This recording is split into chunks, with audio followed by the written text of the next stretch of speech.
This is the video interview with Trent KIRCHNER, and today's date is February 19th, 2015, and we're at the Combine in Indianapolis. Trent, great to connect with you, and thanks for your time. Thank you very much for having me. I appreciate it. You bet, you bet. Looking forward to our discussion.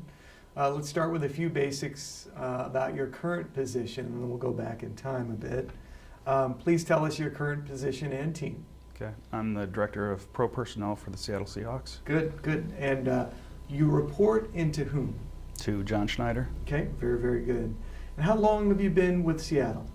It'll be 5 years at 2010. Okay. And around this time, I think it was February 2nd or so. Okay, very good. Let's now go back in time and we'll work our way back to Seattle. Okay. Tell us a little bit, Trent, about growing up. Where'd you grow up? Who were some of those people, some of those experiences that started to shape who you are and what you wanted to do? Okay.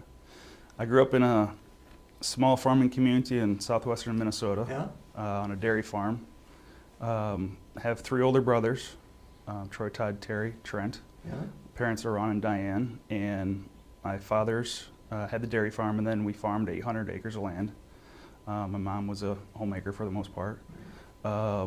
And really it was my parents that shaped who I am.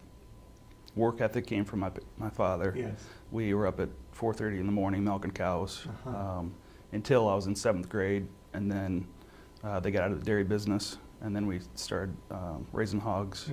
So we were able to sleep in a little bit longer.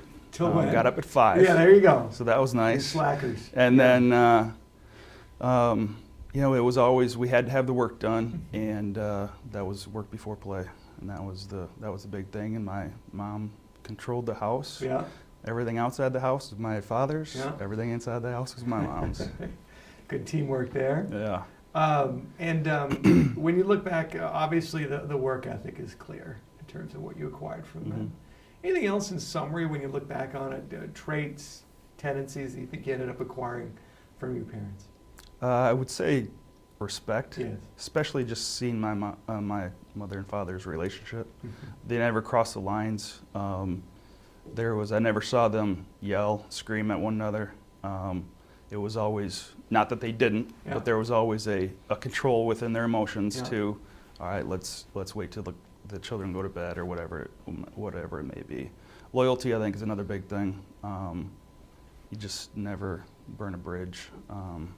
And family first would be one of the other big lessons, I guess. Thank you, Trent. And then you mentioned 2 brothers? 3 older brothers. 3 older brothers. Yep. If they were here, what would they add to our discussion about you? What would they say about what makes you tick? I would just say when I'm passionate about something, Yes. I'm going to go at it at all costs. I'm going to do whatever it takes to succeed. For, I think it was 8 straight years, there was a KIRCHNER at quarterback, and I was the youngest, and my goal was to be better than all of them. Yes. And each one of them will tell you that they're the best. Yes. But I think we all know that I was the It's best. clear to us. Right. But yeah, walk us through your sports career through high school. So you Okay. played football and you played quarterback? Correct, yes. Yep. Played baseball, played basketball. We didn't have a baseball team, so I played American Legion ball in the summertime. So it was baseball, it was football and basketball. In the spring, I couldn't run very fast, to be honest. So, plus Dad could use me on the farm during the planting season. So he made sure that once we got done the practice, we came home and we did the chores. But it was baseball, basketball, and football. That was. What type of quarterback were you? I was definitely a pocket passer. Very good. Yes. How did your team do? Actually my senior year, we're the only team in school history to go to state. Very good. Very good. We didn't win it though, but we got there. What? Tell me about the way you feel about football. Football has just always been something that has been around our family. It's ingrained. I mean, I learned from others. My brothers all had the love for the game.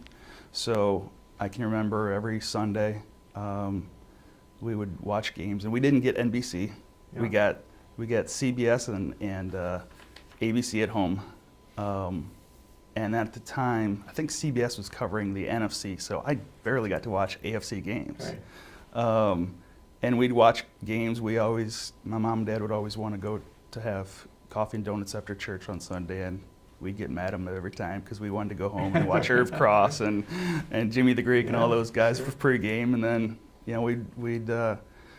we'd have dinner quick and run downstairs, and we'd all sit around. And then halftime, we'd go out and play tackle football and come back in. And did you ever think you'd be in the NFL the way you were? From a pretty early age, it was apparent that I wasn't going to make it to the NFL as a player, and it definitely it really made me who I am. I think it helped create my identity for me as an individual to get to where I'm at right now. Okay. Just because it was such a process. Well, let's talk about that process. So let's start off with finishing high school. What was next for you? I went to St. John's University. It's a private Catholic school in near St. Cloud, Minnesota, and played football there. And it's probably the most disappointing point in my career. Is I kind of lost the love for football, and I think a lot of that goes back to I think goals. My goal was to be better than my brothers. Yes. And I looked at being in college and being on a football team, being better than my brothers. And it didn't drive me the way I didn't set the long-term goals that I needed to set. And it's interesting that Coach Carroll, that's one of the big questions he asks here is, what are your goals? Do you want to be a great player, or do you just want to make it to the NFL? Right. So that taught me, goals have always been a big influence on my father and positive thinking, and I think that was one of the lessons that I learned through that is just you got to make sure you set long-term goals. Very good, very good. And so, did you finish school there at St. John's? Yeah, so I went to St. John's. I was there for 4 years. Second year, summer of my first year, I ran a painting company out of the Twin Cities. Yeah.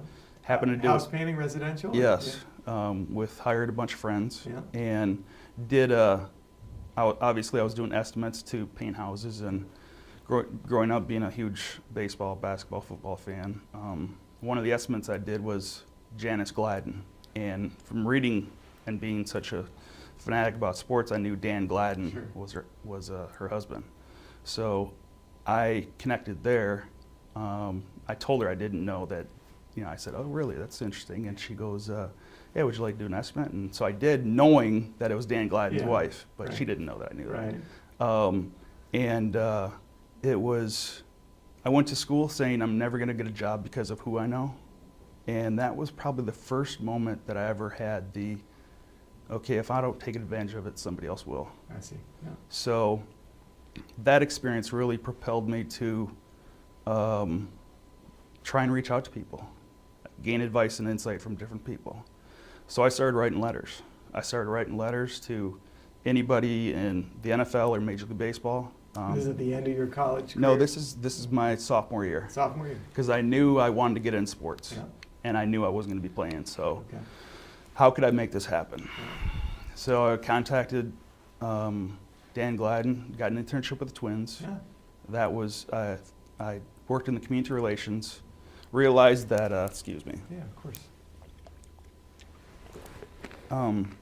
In speaking with the scouts there, I realized that I didn't want to do scouting baseball because you're on the road 250, 300 days out of the year, and it's just, I want a family life. Mm-hmm. Families are very important to me. So, and football was always my first passion. So I really focused everything on my writing to guys in the NFL, yeah. scouts, GMs, director of player personnel, anybody in scouting. And I would write probably one letter a month to each of these individuals. I really people thought I was either crazy or really persistent. Right, right. So it became a challenge to me to get people to respond to me. Right. And all I would do, I would simply say, I would talk about them in the first paragraph at a very positive manner. Yes. Nobody's going to put down a letter in which says negative things about themselves, right? This is starting pretty good here. Right. So second paragraph, I'd go into more about myself Yeah. and how I felt I was gaining experience, and then I'd just finish off. I'd like to take 5-10 minutes of your time to gain advice and insight. By the time I was a senior, I knew probably 20 to 25 guys around the league, just by simply, I'd always follow up with a thank you note. The more times I can get my name across their desks, the more they're going to become familiar.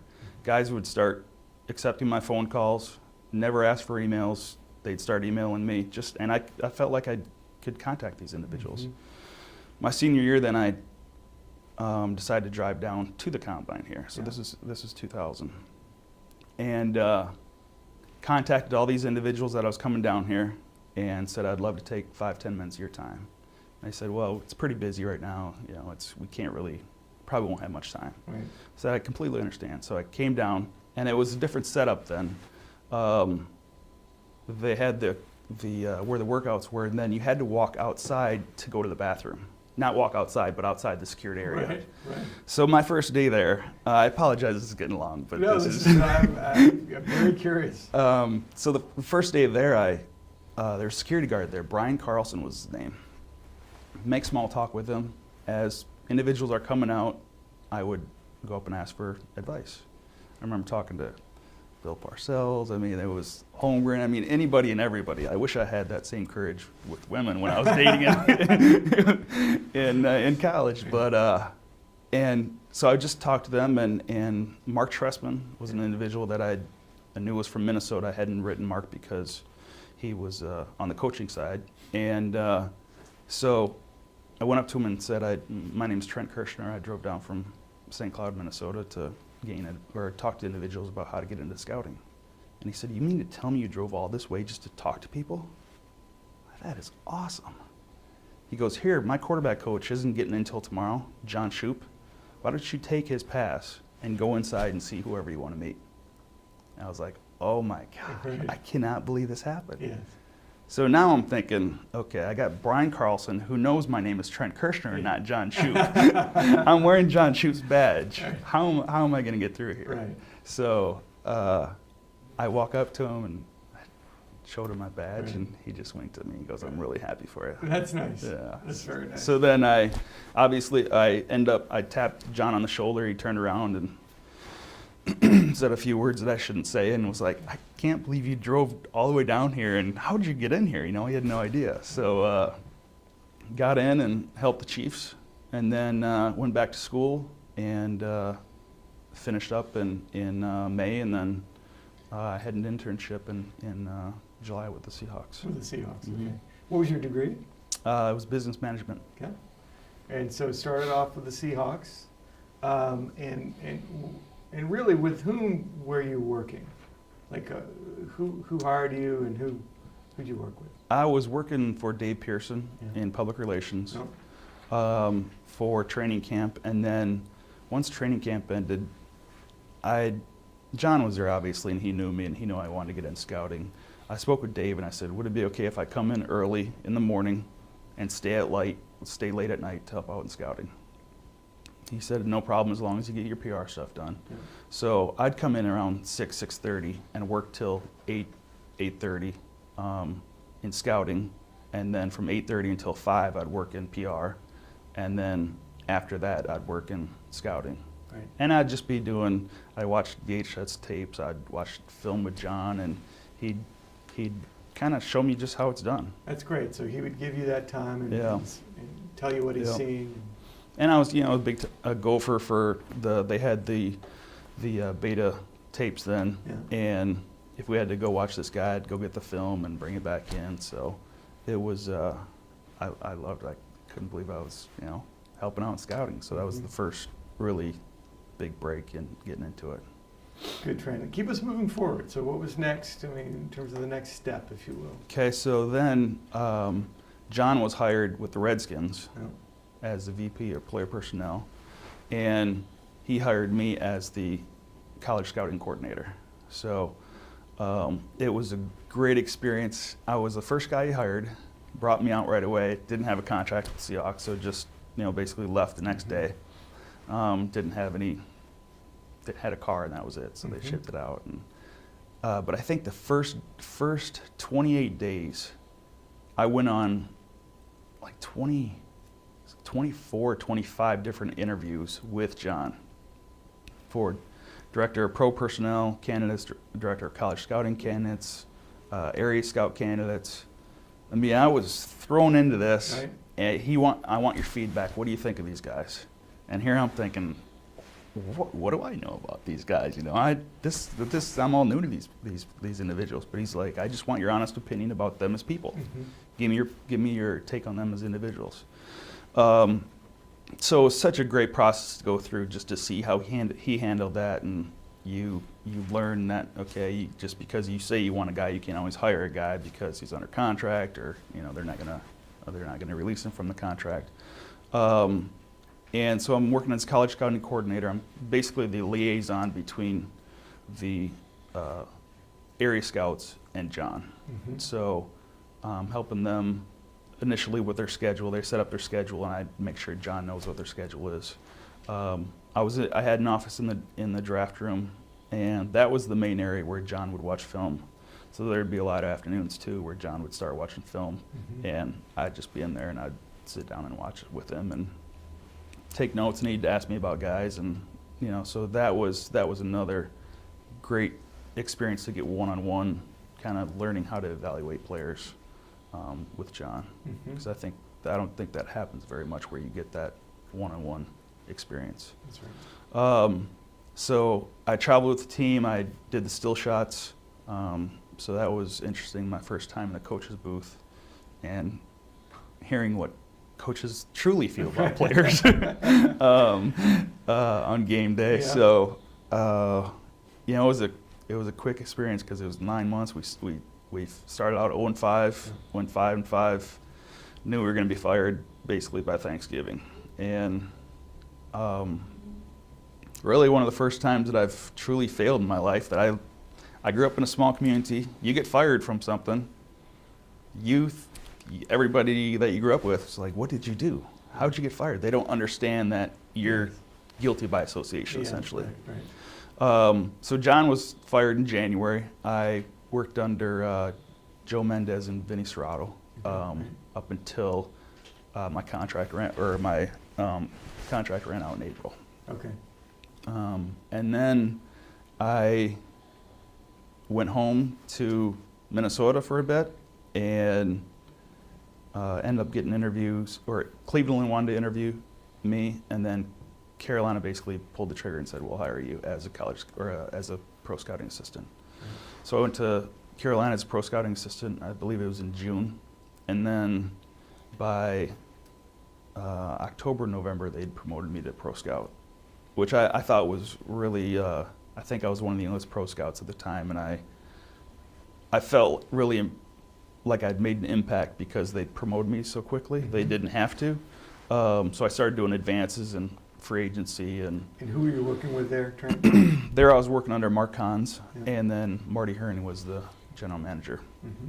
So they were 1-15 the year before, and then by the second year we were in the Super Bowl. So that was the first time that I'd truly been with a team for obviously consecutive years, and you think about building a plan, how it's a team and how it's put together. And there was much more. We had young core guys, but we really kind of finished it off with signing veterans in free agency, Stephen Davis and Jake Delhomme. So I'm there until 2010, February, and then that's when John got hired and brought me out as the assistant pro director.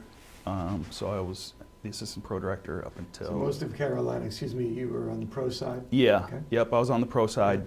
And in the draft meetings, free agency draft meetings, I was kind of got a little taste of everything, but more so it was the pro side. And then go to Seattle, and it really was a completely different atmosphere, because in Carolina it was very stay in your lane. Mm-hmm. We don't want you to learn so much about the cap and stuff like that. So I felt like I was behind with the cap, and started learning a lot more about the cap, and just everything in general. John's, if you got any questions about anything, excuse me, feel free to ask those individuals. So I feel like the last 5 years I've learned a lot just from the overall how the process works, what individuals' jobs are, and how they should be done. So, in summary, Trent, how would you summarize your exposure to the college side? It was a lot in Seattle and in Washington, not as much in Carolina, and then it's been pretty. There's been a lot in Seattle. I went out on the road for the first time like 2 years ago it was, and I only did 5 schools. Right. And this past year I did 2 schools, and John said next year he wants to get me out more on the road to do 20 to 25 schools. When you think about a player, you can just come up with any player. I want to get in your head a little bit about the way you think about players when you're evaluating them. And of course, every situation is different, and/or every position has its own uniqueness, of course. But can you think about a player, perhaps who's on the Seattle team right now, who you researched, had a point of view about, perhaps even saw something that some others didn't see? And just bring us through what your thinking was and your rationale. The first one that comes to mind is Gary Gilliam, left tackle. Was a tight end in college, moved to tackle his senior year. Wasn't a lot of film on him. Yeah. And if there's just one redeeming quality in the individual, if they can have long arms, high vertical, whatever it is, from this point on until the draft, that's kind of what I'm doing. I'll look at guys that have one trait, and I'll try and figure out, okay, how will they work for us? In Gary's case, it was he's got the size, got the length. He's a really good athlete. He just hasn't played a lot of football due to injuries, and he's learning a new position. He kind of grew out of the tight end position. They had a senior there before, and I looked at it and like, okay, Gary's athleticism, if he were to be playing, if he had played for 3 years at Penn State as a tackle, he'd be a pretty high draft pick because he does have the feet, the length, the athleticism, the change of direction. I mean, there's a high skill set to him. It's just he didn't get that opportunity. So you look at it, and we've got Russell Okun coming up as a undrafted or as a free agent following next year or after next year, and you're hoping, okay, Gary's going to have that much more experience. He played some for us this year, and go through another training camp, get bigger and stronger, and hopefully slide him in. And the best thing about Gary was just he had the makeup to fight through it and realize that, hey, I'm an undrafted free agent, doesn't matter. I can make this. You saw that in him? Yeah, in talking to him on the phone, it was that he grew up in a boys' home, and Mom would visit him every now and then, but it wasn't. He essentially grew up in Hershey, Pennsylvania, and had to scratch and claw to get everything he wanted, and you could see that. Yeah, I sensed that in him when I was speaking with him. What do you think tends to be most overrated, most underrated in terms of evaluating players? Overrated. I would just say 40 time. I mean, speed's always speed's important, but I keep looking back at Anquan Bolden. Anquan Bolden's had such a successful career, and you can see it when he plays. His heart, his passion. He just will win at all costs. Yeah. He just wants it to happen. He didn't run well. He didn't run fast. How many times did he run 40 yards in straight line? So I would say that's overrated. Yeah. And then underrated, I think, is length. Just arm length. Just and I didn't believe in that until I got to Seattle.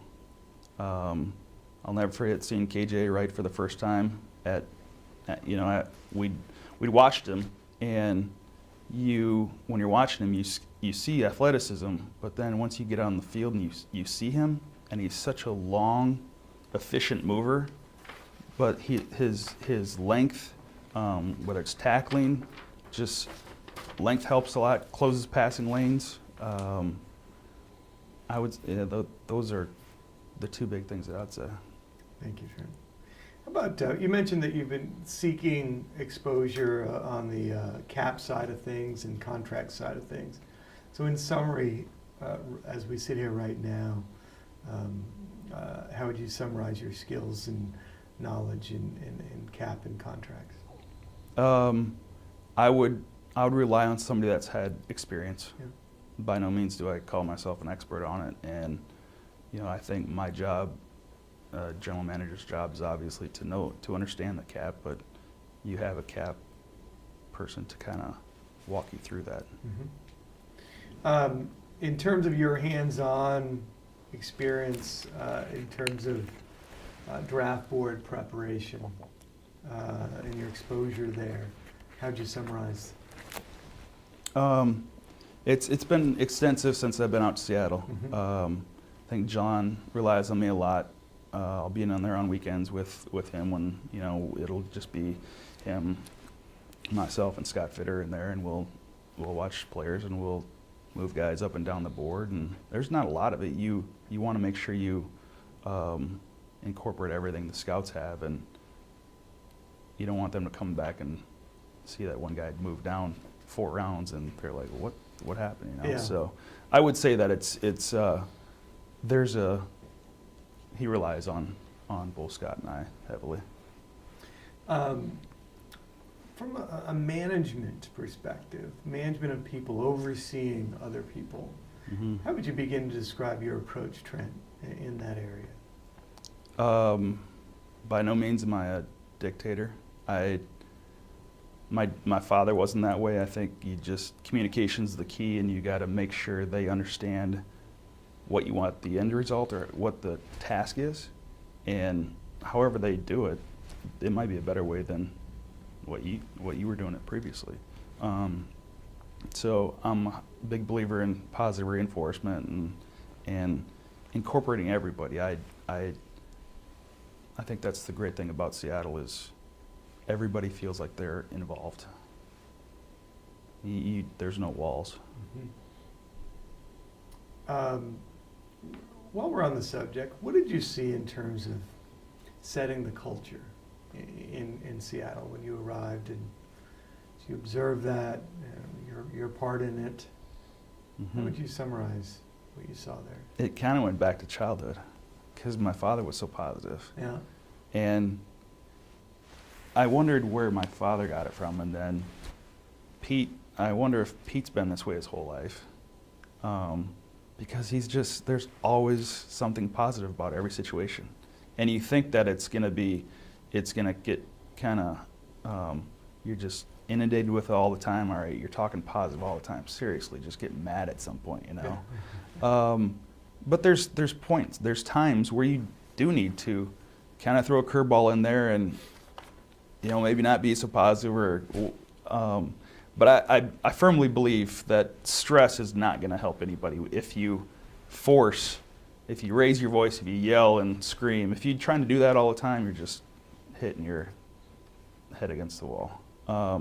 So I think that the way John and Pete have done it, they kind of broke down the walls and enabled. They met with. We had a big staff, the whole organizational meeting, and they just got out in front and said, this is the way we're going to do things. It's positive. We want people always coming around. If you guys want to, if salespeople want to come into the head coach's office, they can. Now, I don't think they wanted them to, but, it's there. The option's there. And, when you're having lunch, don't be shocked if there's a PR person that sits down with a player or something. It's just, it's such a comforting environment that I think the more comfortable you are and the more involved you feel you are, I'm going to go to greater lengths to work hard for individuals like that. Thank you. What are your career goals, Trent? It's been to be a GM since probably that sophomore year in college. Through this whole process, though, I've changed to become a successful GM, just based upon past experiences. And it's amazing how that's, you got to retrain your mind. I don't just want to be a GM, I want to be a successful one. What does that mean? So what do the successful GMs do in particular, in your opinion? I think relationships are very important, whether it's with agents, with players. I'm fully convinced that we've got undrafted guys come to us just because of our environment, and it started early. It was just John's relationships with agents, Pete's relationships with the players, whatever it may be. That's a lot of it boils down to how you treat people. And there's a time and place for, being strong and being tough, I guess. But for the most part, they're very open and want to build on those relationships because they know they're going to help. They're going to help them in the end. Let's say you take over a team, become GM. First, what is your vision for how that team will play?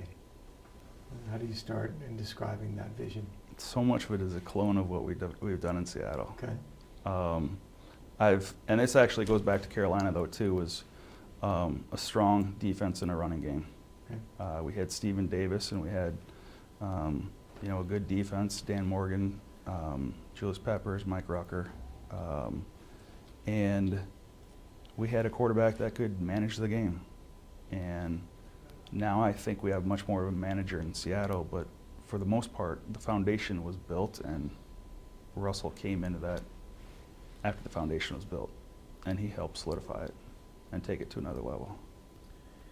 In terms of taking over as GM, have you begun to think about what you would do first, if you will, in understanding the team that you've inherited and where to focus your efforts first, or phasing your efforts? From player's perspective or staff? Well, both. Okay. Yeah. Player perspective, I think a lot of it is just maintaining youth, staying young at all times. Locker room chemistry is huge. We've got our cast of characters in Seattle, but that's going to be that way everywhere. Mm-hmm. If you want to win, you're going to have to treat some players differently. Staff-wise, I think a PR director is very important. I think a cap guy is very important, and it's important I want to get people around me that have passion for football, mm-hmm. that love what they want, that love what they do. I see it in a lot of places where there's not. I have a tough time dealing with it when people don't have the same passion that I have, work ethic.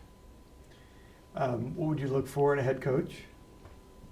Communicator, mm-hmm. teacher.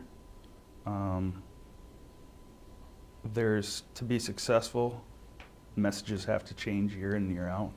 I think your core philosophy and beliefs have to remain the same, but the message has to be changed up. So I guess those two would be the most important things. How about a quarterback? It would be likely something you'd be focused on as well. Mm-hmm. What do you look for in a quarterback? Leadership. A lot of what the head coach is. He's got to be able to communicate, and has to kind of be a chameleon and work with the receivers and work with the tight ends and work with the O-line and just have a good, the ability to work with others would be from a character standpoint. Obviously, you want the biggest thing athletically is accuracy to go along with mobility. I think a mobile quarterback is very important. How would you work as a GM with the head coach and the owner? What would that look like? Again, a lot like Seattle, where it's constant communication. I think the impression outside the building is John doesn't communicate or doesn't work with Paul a whole lot, Mr. Allen a whole lot, but he's always texting, emailing. he's always trying to get out in front of what's coming. Mhm. And I think that's an important thing that I've learned from John is you've got to remain out in front of what's coming so there's no surprises. Yeah. Yeah, how about some things like athletic performance or sports science and analytics? Do you have a point of view on those things and what you'd want to do there? Yeah, definitely sports science. I think it's been huge for us in Seattle.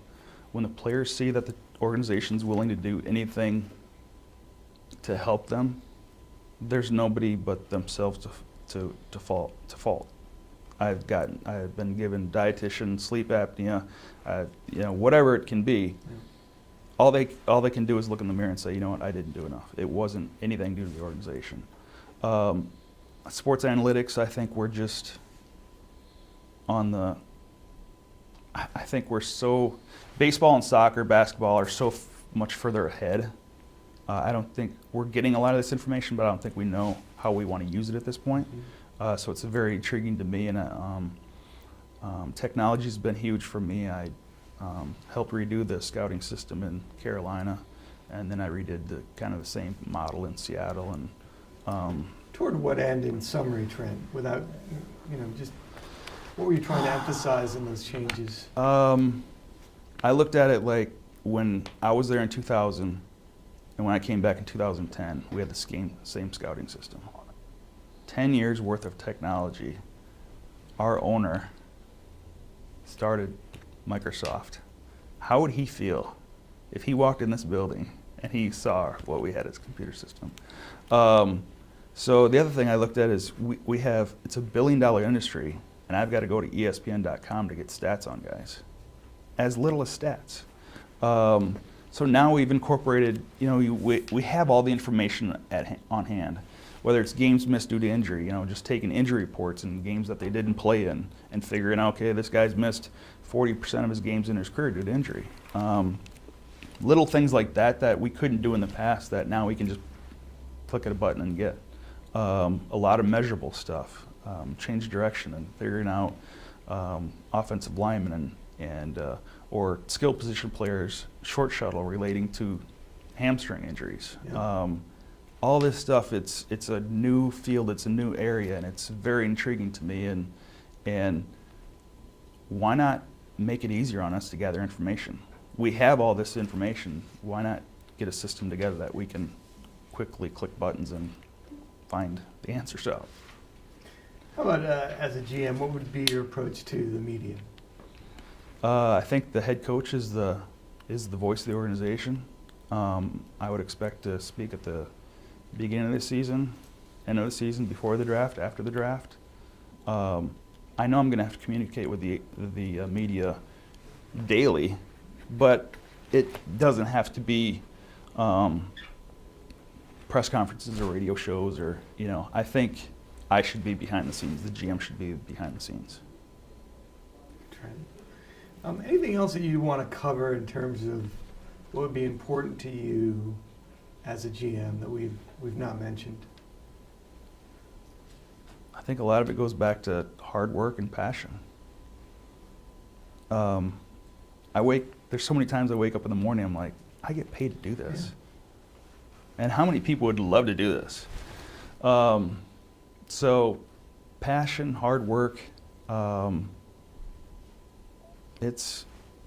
can you not want to work hard? You're watching football, you're getting paid to watch football. That's right. Anything more broadly? So the question just then was, as a GM, anything you'd add about what's important and how you do things? My last question is even more open-ended, which is just, is there anything else you want to share about yourself? Anything you want to add or emphasize in helping someone who watches this get to know you? This is something that I've been preparing for, I guess, since I was a freshman in college. I think I was very fortunate to realize that I wanted to do this at a young age. And since that time, I've been preparing for it. And I think I've learned from really good individuals, not only how to treat people, but how to be successful and still treat people well. People change when they get to positions, and it's unfortunate to see people that they do get to a certain position and you're like, what happened to them? Why'd they change? Yeah. And I'm small town America. I don't think I'll change once I get to that position. Good training. Well, I think that's probably a good place for us to end. Absolute pleasure to meet with you. Are we wish you done? Best of luck, and we're done. Okay. Yeah. No, I'm sorry. Oh, shoot, I cut it off. Sorry.